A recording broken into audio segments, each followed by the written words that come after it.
Welcome to another Monday Blitz. Today we're looking at Matthew chapter 21. And there's a story in there that describes an interaction at the temple, in the courts of the temple, that I find unique and perhaps instructive in our pictures of what church is all about.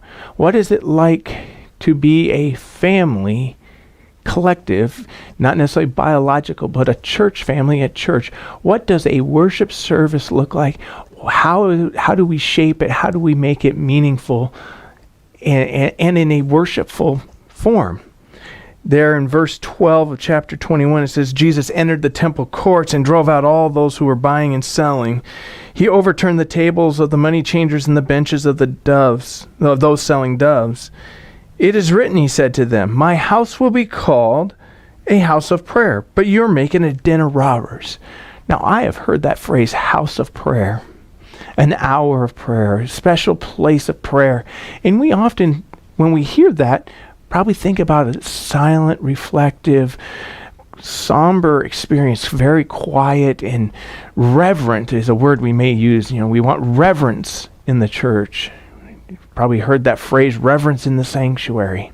And we hear that and we get this picture of this silent place. But I want to read the next section because of the very next verses don't describe the picture I have often had of what I thought would be in this next section. It says there, verse 14, the blind and the lame came to him at the temple, and he healed them.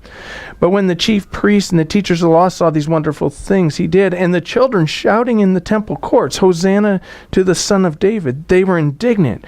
Do you hear what the children are saying? They asked. Yes, replied Jesus. Have you never read? From the lips of children and infants, you, Lord, have called forth your praise. Now I want you to think about that for a moment. What a fascinating picture. He talks about a place of prayer, the church today or the temple back then, as a place of prayer, a house of prayer, a place where people gather to worship. And then in the very next statements, we have children shouting the praises of God. That is not the picture that I typically would put together in here. And I'm left wrestling with it in my own mind. What does that look like?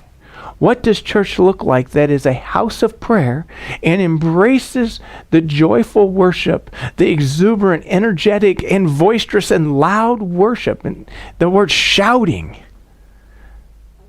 How do these two go together? What does that church look like?